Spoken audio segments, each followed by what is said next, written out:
Hey guys, so today I'm going to give you an update on my ductless AC setup. And after my last video, after I filmed it, I had a lot of ideas that I came up with to try to solve some of the minor problems it had.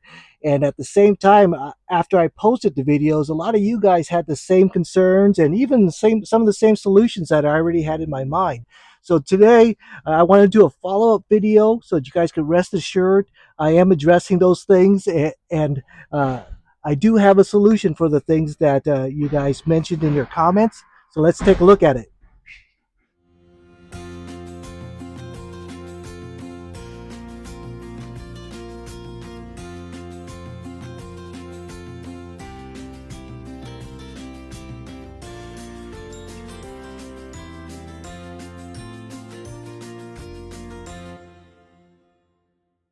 Right, so one of the issues is that the opening of the side window is just not that big. I knew it wasn't as big as I certainly wanted it to be, but I didn't want to hack around with it at the moment. I was just trying to get the thing to work. But now that I had more time to find a solution, I found one. Coming back to this side, what I did was I replaced the pin with a removable pin, which is really just a nail. If you look, it had something like this, and it was in there. And basically, I had to take everything out, and I wish I filmed it, but there's a little pin around this ring right here. So you pull out that ring, and this thing can come off. And under here, there are two bolts that you could take off. And then after you remove it, you could take a screw or a big enough nail, and then you could pound it down to slide it out. But after I slid it out, you can see it's removable now. And what I have is just this nail that I'm using as a pin to lock it. But the nice thing is that I could remove the pin and this window will open up much bigger. All right, so that's the first part. Now that I have a bigger window opening, what am I going to do with it? And I know they have extensions, but I just don't even need that. Someone has a 3D printed extension that you could buy, but I actually don't need it because my holder will take care of that. And let me show you what I mean. All right, so I already have the window opened up, and the first thing, of course, actually, even before that, you got to put together the desk or the stand that I have it on. But you guys have seen that in the previous video, so I don't need to show that again.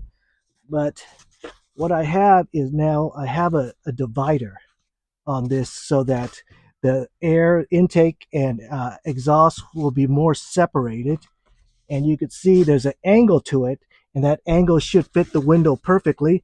So let's install this.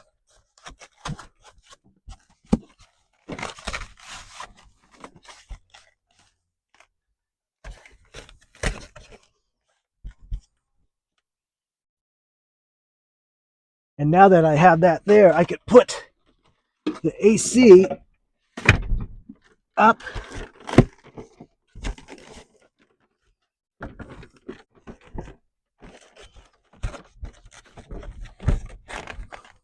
and you guys remember I had a hole that fits perfectly, so I don't need any ducts for this AC system. So let's go outside and take a look at it. All right, you can see the window opening now is much, much bigger.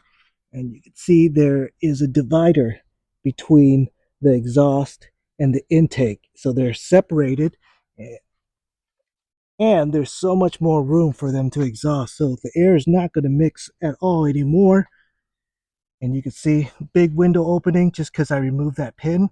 And my foam will actually hold the window open, and it'll keep that seal nice and tight so that no air is going to escape.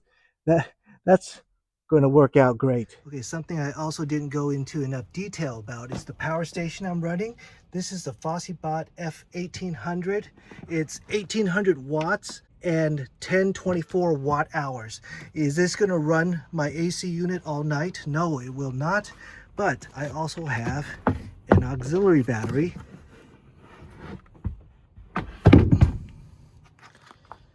and I moved the solar charger out there. I used to have it in here, but it was getting a little warm, so I moved the solar charger out here.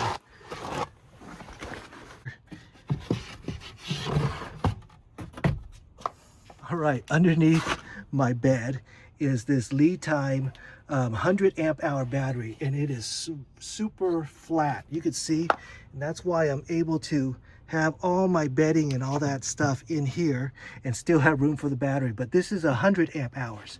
So this FosseBot allows me to connect a battery to the source also. So my solar charger is charging this battery, and the solar charger is also a DC to DC charger that I could run my car and also charge my battery. But that battery is hooked up to this FosseBot power station, not the solar. The solar is hooked up over here.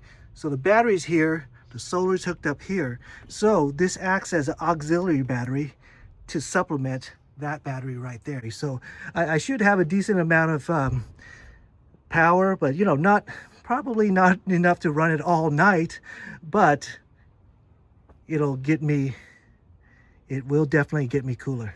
Okay, and another sharp eye viewer asked, where was the tube for the condensation? The tube for the condensation is right here. And if you guys remember, I have a portable sink, or removable sink, I should say. This guy right here, and he goes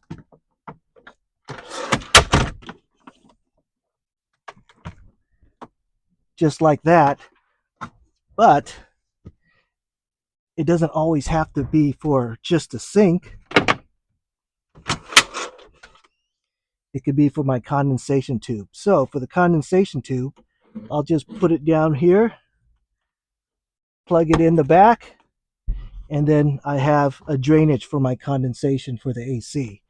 And there was one more issue. So we got better separation with the two vents, the exhaust and intake, and we got a wider window which opens it up so that there's more air flow. And the last thing was that, remember I said this thing just goes up and down, it doesn't go left and right. Well, it's not the perfect solution, but it's a solution. And you know, this is for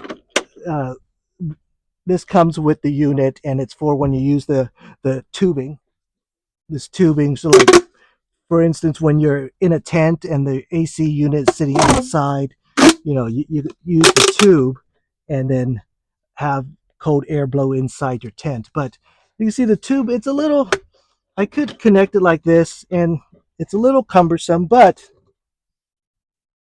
I got this right here.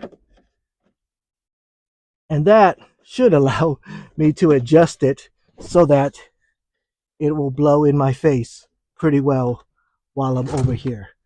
All right, so that's an option too, if I want to use that, or I could just use it like this. I don't need any, I may not need to have it directly in my face, but if I do want to have it in my face, there's this little elbow that I got. All right, so there, I still have a lot of room in this AC unit the way I have it. There's still plenty of space to move around. I made the improvements that I needed, so I think it's ready to go.